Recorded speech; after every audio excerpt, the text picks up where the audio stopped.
sunrise over Lake Turkana is spectacular. Look at that. Isn't that beautiful? But as the sun sets the sky on fire, the water below is not inviting. It is a rough morning. In fact, it's been a rough year. The lake is angry, and with every slap on the beach, the local communities brace themselves for the lake's wrath. Kwangu hapa hivi, laga ndio hii, nyumba ndio hii. Mimi nakaa kwa maji, je, live kabisa, Mungu mmoja, hata nikupeleka wewe saa hii. Kwa maji je, maji ndio hii, nyumba ndio hii. Hakuna siku nyingine yenye tujawahi wa maji kuona ikikuja hivi. Ingawaje ikienda ilikuwa karibu iende ifike mwisho. Lakini tunaona kana kwamba ilienda bado inasonga, lakini inaona imetulia kiasi. Upepo sasa ikikuja inapeleka mpaka huku. Na upepo ikisimama inarudi kidogo. Upepo ikikuja ndani ya nyumba mpaka unashinda unatoka nje. Na maji ndani ya nyumba. Kesho asubuhi unasikia maji inaenda kuisha. See that tree over there? The one dry just beyond the water over there? That is a doom palm along with all these other trees. None of them are aquatic, which means they don't naturally grow on water. Now, why am I telling you this? Because that's where that tree is. That's where the shoreline of Lake Turkana was. That's about 150 meters from where we are standing. Nilikuwa naishi huko. Bahari ikakuja ikamaliza hapo yote mpaka manyumba, ikamaliza mpaka hata mbuzi yangu nilikuwa nachunga ikamaliza yote. Sasa nikaokoa watoto na nikajiokoa nikaenda nikaishi. Hapo yote imebaki kila kitu. Unaona Magadi ndio ile huko. Sasa tukakuja Bandei, bahari ikatusumbua sana. Tuna baadhi wetu tukiwa members wa daraja BMU aswa waliathirika pakubwa. Na wale manyumba zao zilibaki ndani ya maji. There are people ambayo wanaishi the fisher folks like now upande ya Todonya, wale wanaishi kabisa karibu na bahari on the shore of the lake. So since lake has flood, those people have just been moving. To date, at least 3,000 households along the shores of Lake Turkana have been displaced by the floods, and the more land and homes it takes, the lake just wants more. Tukua huko mbali huko. Bahari atakuja basi toka huko utakuja hapa hivi. Na bado bahari tena tunachukua hapa na huko mbali. Akina baba zetu walikuwa nasema haya maji ilikuwa imekaribia town ya Kalokol. Na hiyo ilikuwa kama historia. Ikafika kiwango yenye mimi pia nimekuja kushuhudia kwamba kumbe haya mambo ilikuwa ni ya ukweli. So sasa lake inarudi mahali ilikuwa tena. Na unajua wakati lake ilikuwa ina move, hao walikuwa wanafuata bahari ile. Ikimove hao wanafuata. Then now vile juice flooding ilianza, sasa lake ilikuwa inarudi mahali ilikuwa. So imemovisha hao mpaka. Lakini hata ninaona kama Kalokol wasipojichunga kabisa, Kalokol town yote itakuwa lake. Because like now the other side huko ukienda upande ya Impresa, tulifuata hiyo kijiji mpaka huko chini, ndio ipitana na mali inaitwa Nakira. So maji imeenda mpaka huko. Imesako hivi, and then watu wako katikati hapa hivi. Kalokol town is about 3 kilometers from the Lake Turkana shoreline. The locals estimate that already the water has moved 400 meters from the original shoreline. Now they find themselves trapped, homeless, frustrated, hungry, and constantly running for their lives. Nasema Mungu huyu, haja wewe na mimi. Haja wewe na mimi. Uliniumba ama hujaniumba? Some have been lucky to rebuild their homes. Others, like Priscilla, have no such luck. Having been displaced twice already by the swelling lake, she now sleeps outside her mother's hut with her toddler. Huko tu najenga bure hivyo. Jioni kifika jioni nalala hapa. Kuanja hii. Sasa kama hakuna mahali pa kujenga, unajenga hapo sasa bahari inakuja inamaliza. Unajenga, unajua bahari kama sio mpaka mbuzi kabaki hiyo kidogo ile. But what is it that has made the lake so furious? Sijui sasa hatujajua ni kwa sababu gani, mara ilipohomo, mara sijui wapi, Taugan, lakini tunasikia kwamba pande hii ndio maji inakuwa mingi, sijui sababu gani. Further down the valley in West Pokot County, communities living around the Turkana Dam lived in fear of the dam spilling. This past year, the water levels in the dam rose to its highest level ever. Sehemu hii ukiangalia sehemu ilikuwa mbali sana na wakati nilikuja hapa. Sasa hii maji imekuja kwa kiwango kikubwa sana. Maana mwanzoni wakati nikiingia hapa maji ilikuwa ni kama mita 400 sehemu ya chini. So sasa hizo ukiangalia unapata imejaa mpaka imefikia zile boma zilikuwa sehemu ya chini upande ya bahari hivi. When the flood warning was issued, the dam was just 1.8 meters shy of spilling. William Lodomo is a village elder in Riting village, where he's lived his entire life. When Turkana Dam was built, he was there. In fact, he tells us no one has ever thought that the water would rise so high. Hata Wapokoto wale walikuwa wakiishi hapa, wengi walikuwa wakiishi ndani ya bahari. Mashamba ilikuwa naipa hapa kwa sababu ya hii maji ndio imefanya namna hii, lakini wenyeji hawakujua ya kwamba hii maji inaweza kufika kiasi hii.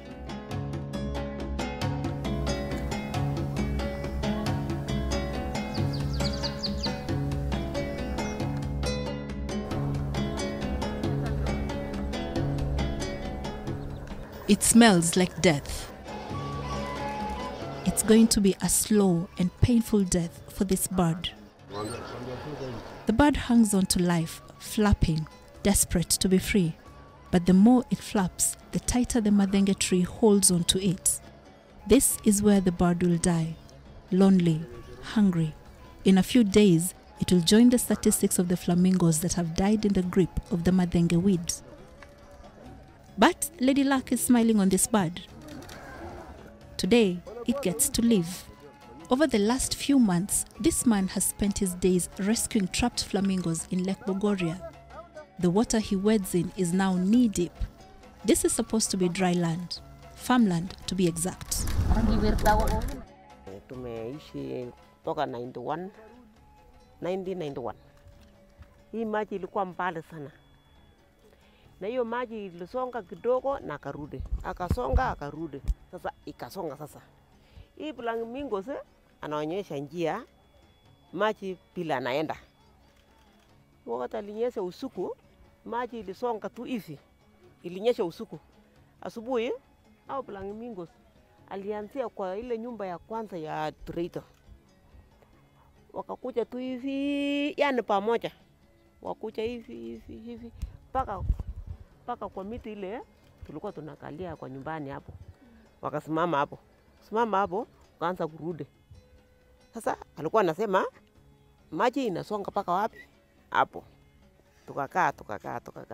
Wacha kanyesha. Maji ikakuja paka hapo. Sasa tuisi tukahamia Kapronguno. Wengine wakahamia huko.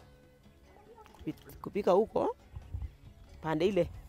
Sasa tumetukawa hivi. Sasa tuko pande ile iko ya Kamonong, Kapronguno. Sukotek pande hii. Sasa kupika huko tena hii maji imesonga hivi. Sasa ametupikisha tena kwa pande ile. Sasa saa hii tuko na shida sana. Pande hii hakuna shamba, pande ile ingine hakuna mali tunaishi. Ndio shida sasa, maji wametukopa kila kona. Nyumba yangu nilikuwa huko pale. Na wasasi wenye walinizaa hao ndio walikuwa kwanza kutoka huko shamba. Walikuwa naishi pale. Wasasi wenye walinizaa. So mimi nilikuwa hapa kwangu.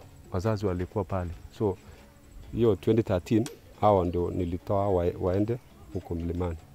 Loboi has lost 2 entire villages to the waters of Lake Bogoria.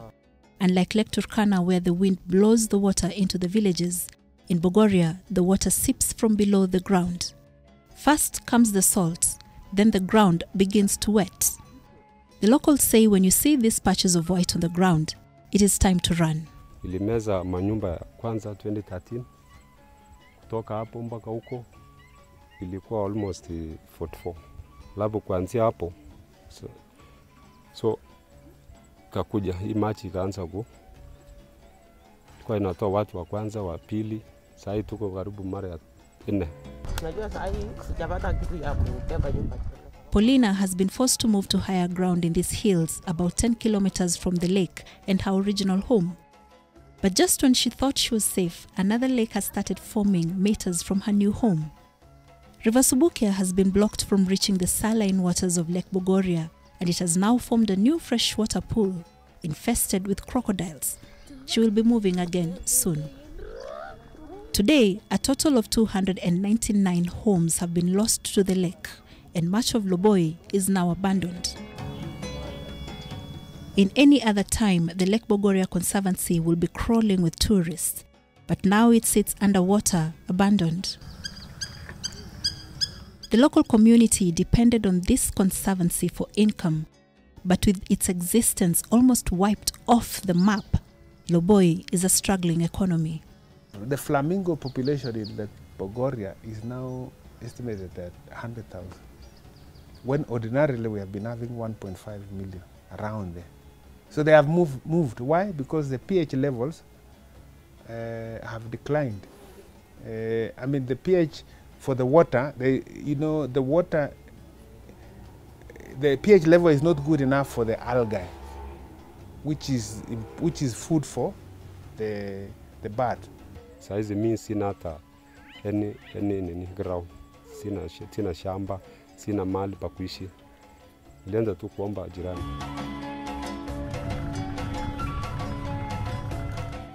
The devastation in Baringo is evident. The losses massive. The lake unrelenting. Life no longer the same. Hoteli mingi zimezama, sasa wageni wengi wakuja huko. Na pia tulikuwa tegemea hizo mahoteli sababu ya wageni walikuwa wanakuja huko. Sasa hizi imetuadhiri kabisa.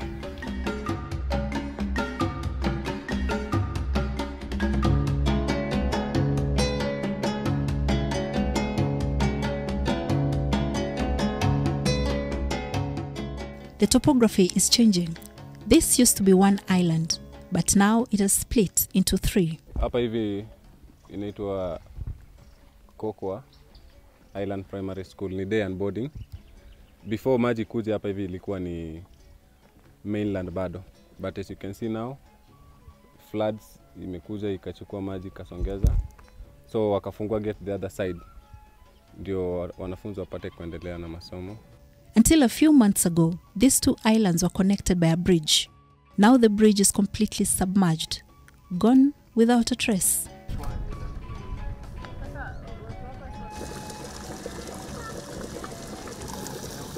But if you go to Lake Bogoria, clearly the hot springs and the geysers, which used to be very attractive, 80% of them have been submerged. Geologists have raised concern that the submerged hot springs and geysers could be a health risk due to a possible saturation of gases such as carbon dioxide. Until July this year, this was the Kenya Marine and Fisheries Research Institute, an institution that has existed here in Lake Baringo since the 1990s, sitting on a cliff. But now it sits more than 2 meters underwater, one of the many premises in this lake that have been affected by the rising lake. Apart from the water which is flowing to Lake Baringo, there is also underground water coming up, and there is no outlet in Lake Baringo. So the amount and the volume of water in Lake Baringo is rising every now and then. The situation here is really devastating, and our people have lost livelihoods, and our people also have lost businesses. Baringo County has suffered perhaps the worst of the rising lakes in the Rift Valley, with more than 3,000 families displaced, perhaps forever. Before the flooding, this was a major road linking Baringo County to West Pokot and Turkana counties. But now, with part of it underwater, the road is no longer in use. To get across, you either have to pay for a boat across the crocodile and hippo-infested water or find an alternative route. You saw in Lake Baringo, we saw 24 schools have been submerged. We have 12 health centers which are under the water. Most of the roads are under the water. In total, the lake has risen almost 15 meters, rising.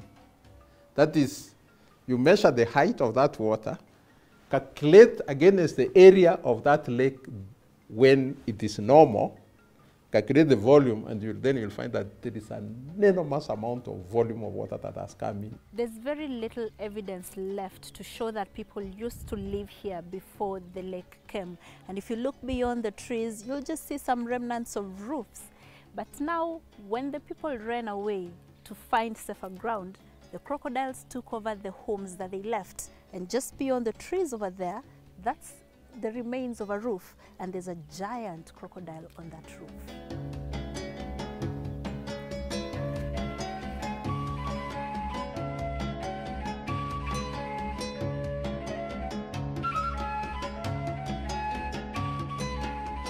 Crocodile sightings are now the norm. As dangerous as the reptiles are, the locals go about their day, oftentimes so close to danger. That scares me. The predators will, however, not stop them from swimming or fetch water whenever they need it. Hamogopi kabisa. This is their new normal. Tukiamka asubuhi, kitu kama saa moja jua inakuja kidogo. Inakaa tu kwa mawe. Sasa inasindwa asubuhi, watoto ako hapo. Sasa hata mama mimi nakaanga sana. Nikae mpaka kitu kama saa 2 ndio niotoke. But there are days when the danger lurks even much closer. In Lake Turkana, we have seen 19 cases of crocodile attacks on the people. We have seen in Lake Baringo also the hippos and the crocodiles getting in too dangerously close to the families. I saw in Nakuru last week we had 3 reported cases of children that were saved from attacks from crocodile.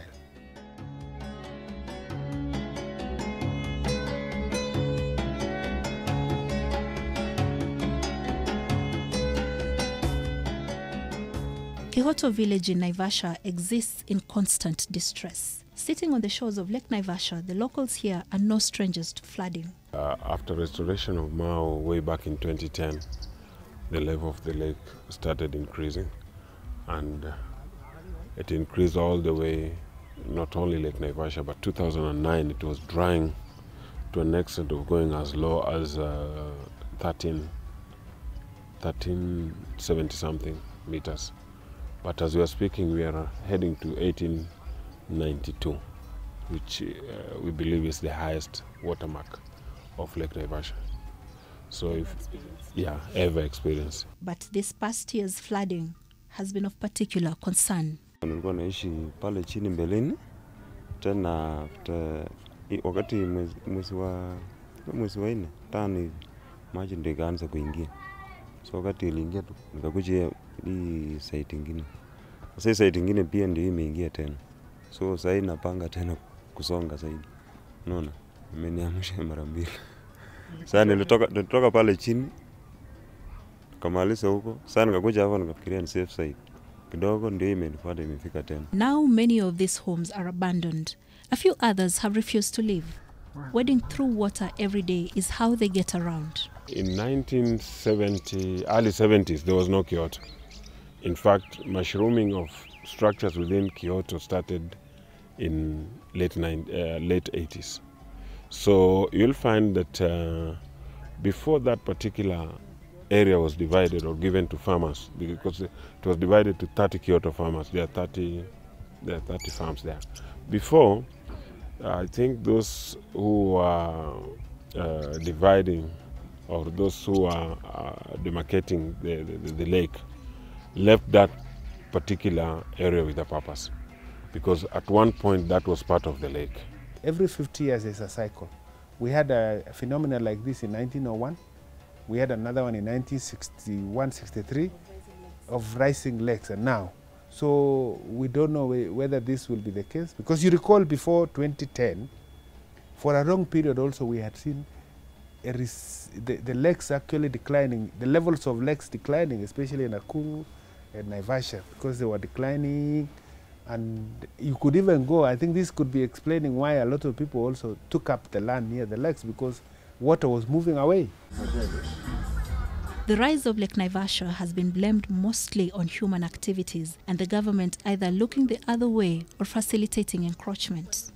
some of the plot owners or farm owners had encroached the riparian land to an extent of building even permanent structures within the riparian land, which is prohibited.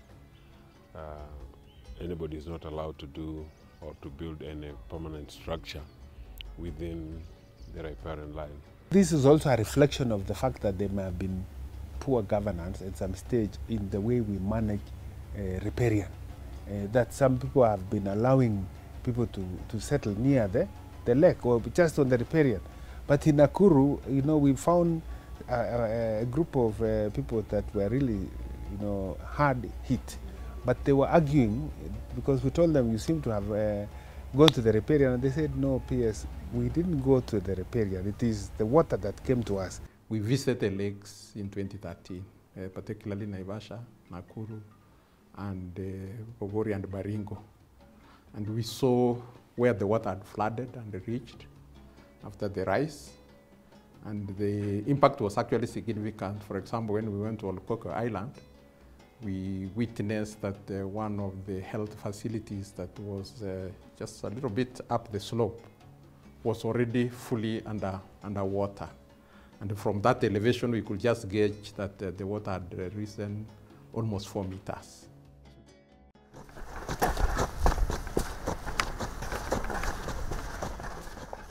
Hii mchanga wakati kuanza kukuja imekuja 2000 wakati ya Kibaki. Gari hiyo maji kukuja akaanza kulete sara mingi, kupiga plate inang'oka. Kukuja hapa nyumbani sababu mlikuwa naishi tu hapa. Akakuja kupata hii mchanga ndiye anaendelea kuwa mbaya mbaya sababu watoto kukuja anasema hakuna maji.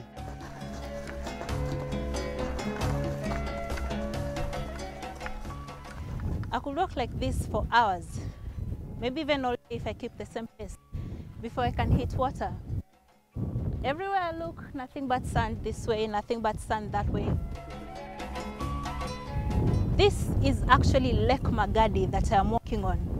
A lake that now looks like this, 30% of it.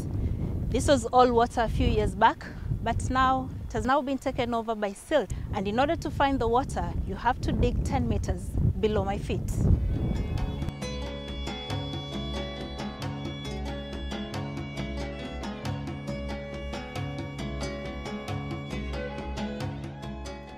The contrast of Lake Magadi is baffling.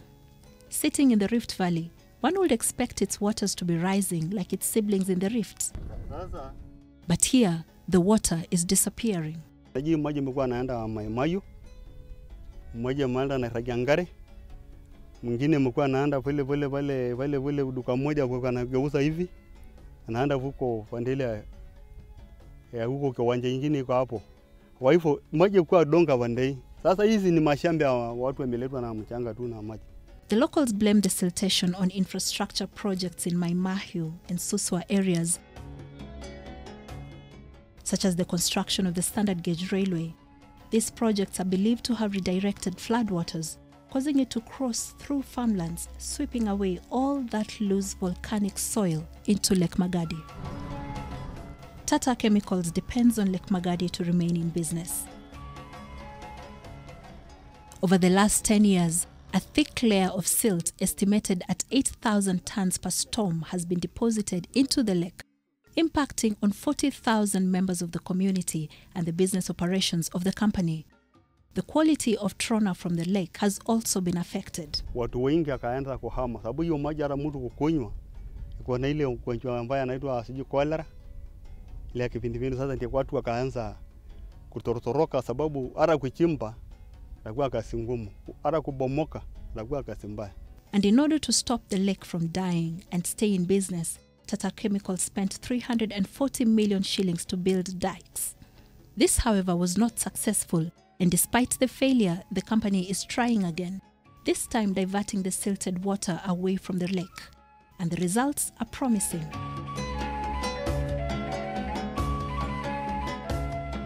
Now streams have started to flow into the lake, believed to be coming from beneath the ground.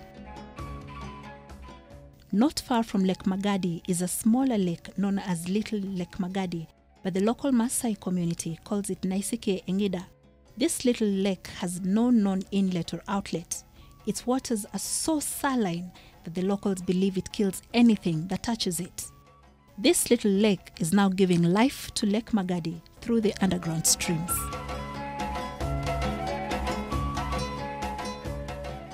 When you look at it, it looks like an open field of grass with just patches of water in it, right? It might look like that, but this is not a field of grass. This is in fact Lake Kamnarok on the floor of the Kerio Valley escarpment. Lake Kamnarok is found in Baringo County, and it is a lake that is quickly disappearing off the map of Kenya. Here's why. While other lakes across the country are rising, especially in the Rift Valley, this lake is drying.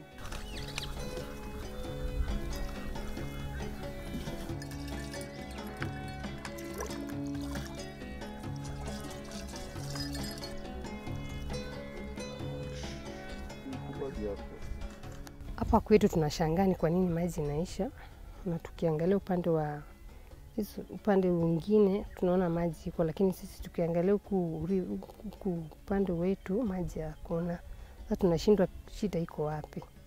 Tungetaka wataalamu watuambie shida iko wapi. Mto imekuwa mzuri kitambo mpaka 2010 ndio ilianza kumwaga maji pale kwa outlet. Ikamwaga maji mingi ndio mpaka ikakauka. Alafu sasa ikakaa mpaka hata wakati between 2010 2011 hapa ilikuwa pengine tulikuwa tunachezea mpira pale juu. Lake Kamnarok is one of 3 oxbow lakes in Kenya. The lake is bleeding and no one seems to know why. There was a time when the lake played host to 20,000 crocodiles, the highest population in Africa after Lake Chad. It also had 400 elephants and many other mammal species. This is what's left of it now. In 2014, the county government tried to save the lake, accusing the locals of silting it to death through farming and deforestation. The county proposed a solution to stop further bleeding and hired the locals to do the job, building dikes. Between 2014, ndio sasa maji ikarudi karibu ifikie ile kiwango yake zamani. Lakini kuna shida moja ni vile serikali walianza kutengeneza hii barabara ya Inamoi Parweza. Hiyo sasa kukawa na mchanga mingi kwa barabara.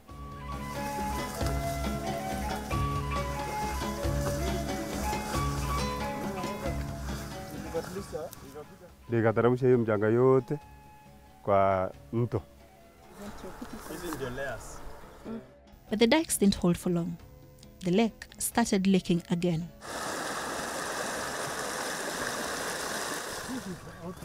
Original outlet.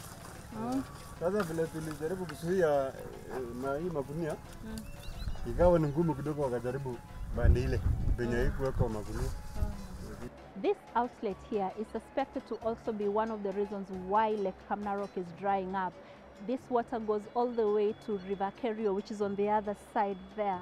And the locals here say the reason they're concerned about this outlet is they have tried to seal it so many times, but every time they try to seal it, the lake just finds another way and the levels still keep going down. The only thing that the government can do is to remove the siltation and try to change the outlet because it's a bit direct.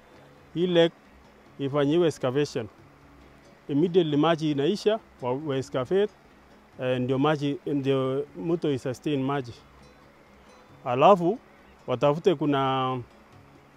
kuna vitu kama hizi carbon boxes wachashe kila mahali penye maji inapitianga. Na wacharibu waweke invest hapa kwa wingi. Alafu wenyeji nao watasaidia na ku conserve lake.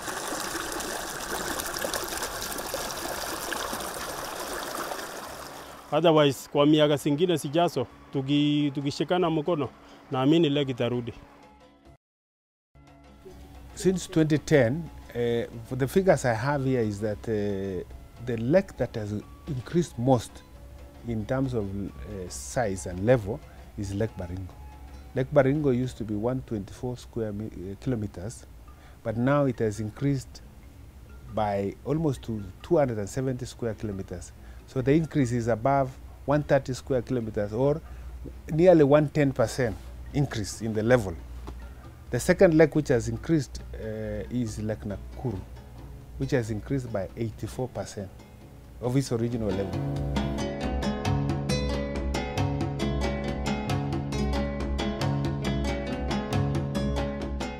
The other one is Lake Naivasha, which has gone up by 40%. And then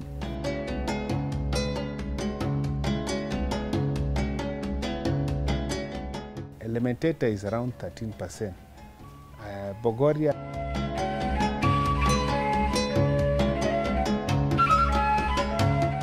I've seen is around almost 30-something%, 32%. In the months that followed the flooding in the lakes, the government set up a 50-member team to look into the cause of the rise. The team has concluded its research and the verdict is out. The lakes are rising for 3 reasons. There is attribution that movement of tectonic plates in the earth crust, especially in the Rift Valley where we have volcanic activity, is what is also contributing to the increase. So if you look at where the lakes are actually in a line of the lowest part of the Rift Valley. So Lake Turkana, for example, is at about 360 meters above sea level. That's quite low, 360 meters above sea level. Those fault lines are crucial to the existence of the lakes, such that if they seal, water cannot penetrate into the earth, causing the lakes to rise. This volcanic activity has led to theories that the lakes may be rising to join up and create bigger lakes. Wazee wa kitambo walikuwa wanasema Lake 94, Lake Bogoria na huku Lake Baringo ilikuwa ni sehemu moja. Kabla watu kuanza kuishi, ilikuwa kama mwaka 100 na iliyopita. The lakes that are closest to one another is Baringo and and Bogoria. Lake Bogoria is almost at 996 meter elevation now, 996 meter elevation. Baringo on the other side has gone to almost 80-something meters above sea level. And you can then see the difference. It's a difference, we calculated the other day, it's a difference of just about 4 meters. But you know the lakes could already be connected under. If you look at what is happening here, we have a freshwater lake here, and up there we have a saltwater lake. It is a phenomenon which is so dangerous that the ecosystem here can actually be destroyed. If we have the 2 lakes mixing. At least 1 million years ago, lakes Nakuru, Naivasha and Elementaita are believed to have been one large freshwater lake known as Lake Kamasi. But due to volcanic activity and faulting activities, this large lake began to dry and split into the 3 lakes as they exist today. And Kariandusi in Nakuru County is the best example of what happened during that time. In that large lake, there were plants known as diatoms. And when the lake started to dry, those diatoms also died and dried out, leaving this white rock that you see here that is now known as diatomite. This rock is chalk-like and very porous. You see, when you touch it, it crumbles quite easily. This is the only evidence left to show that Lake Nakuru once extended all the way to Kariandusi.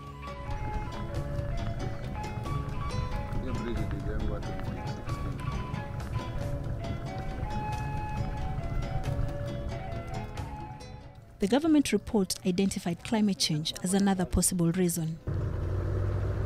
The research established that the water levels in the lakes began rising in 2010.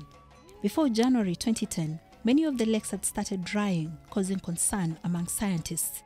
But the October to December short rain season of the same year turned things around, and by 2013, the rains had reached a peak, making the increasing water levels noticeable. We were hoping that with the time, then the rains maybe will cease and go back, but the rains didn't cease. In fact, the rains increased in 2018 in response to a phenomenon we call Indian Ocean dipole, where the Indian Ocean waters are warmer, and when the Indian Ocean waters are warmer, there's more moisture. Since 2011, we have had 43 periods of floods. It's like every year we have about 1.7 or about 2 floods are occurring in a year. The changing climate led to the third reason the technical team gave: landscape degradation and siltation. Our meteorological department has indicated that 2019 is a year that registered the most amount of rainfall since 1961. And we have seen also 2020 being a year that has a lot of rainfall. And therefore, because of the high amounts of rainfall, we have seen the other factor, which is the third reason why the lakes are rising, being the degradation. If you take an example of a cup of tea, put some sugar, keep on adding sugar, keep on adding sugar, you'll find at an extent it will start pouring out. And you might think that there's a lot of maybe tea, but it's not tea, it's only that. So the sugar in this particular case is like silts, sands, and anything that finds its way into the lake. What should be bothering us, where is this siltation coming from and why? The next question the technical team had to answer is what to do about it and how to stop it from happening again. We just require quick money, around 2 billion shillings, to just quickly address emergency measures. But we require more money to now look at the road infrastructure, the schools.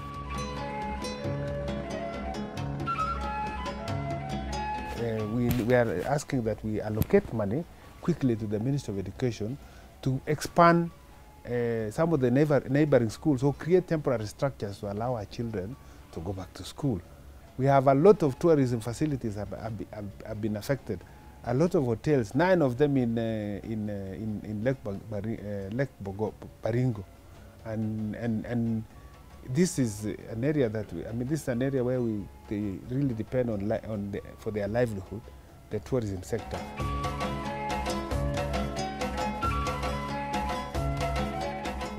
In Lake Nakuru, we have seen a lot of villages taken up. Cropland is gone.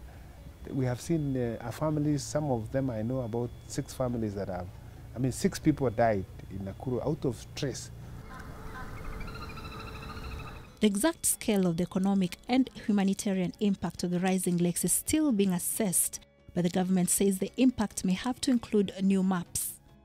An estimated 21,000 hectares of land, some of which with legal title deeds, has been submerged. It's also bringing in a new phenomenon that actually requires us now to remark the water levels across all our lakes and establish new riparian boundaries.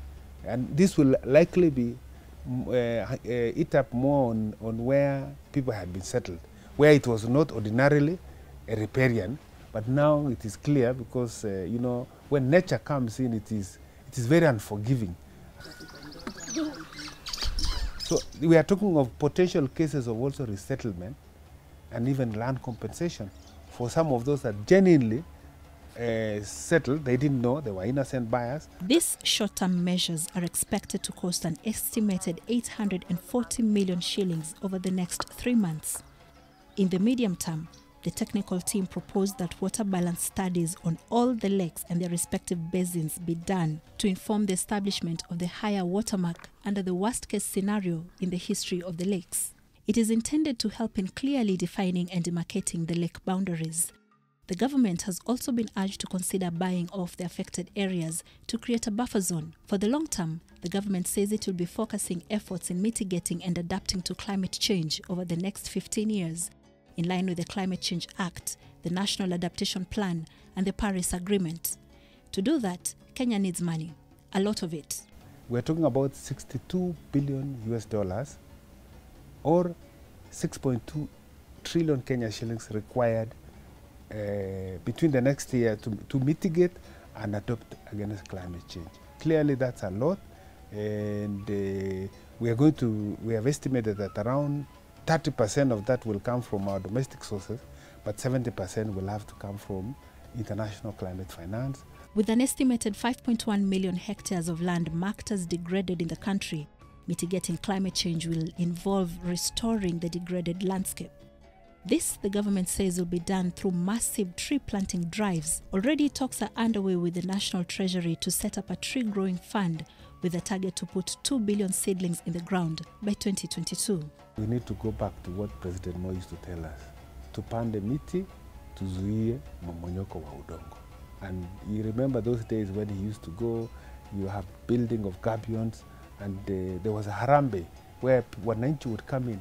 I think this is a clarion call that I'm calling upon all of us. Every ministry has also been instructed to set up a climate change unit that will ensure that any project each ministry undertakes, such as infrastructure, has taken into account the environmental impact. Our roads needs to be climate smart infrastructure, meaning that any new roads being built now must be sensitive to the fact that there is potentially effects of floods. That means the way you construct the design of the roads must take into account that. So the question on every Kenyan's mind right now is, will the waters recede? That is a question that our team could not answer, because climate change is unpredictable. We never know now. The problem with the rising lakes cannot be solved. And I think I've said this before, that when water comes, it just comes. Unfortunately for the affected communities, there's no quick fix. But what's worse is that it might be a long while before they receive help, as COVID-19 strains government resources. For now, it's a waiting game, hoping that the dark and sullen clouds will give way to the sun's rays. Maybe then the lake won't be so angry anymore and they can return home. Zainab Wandati, NTV.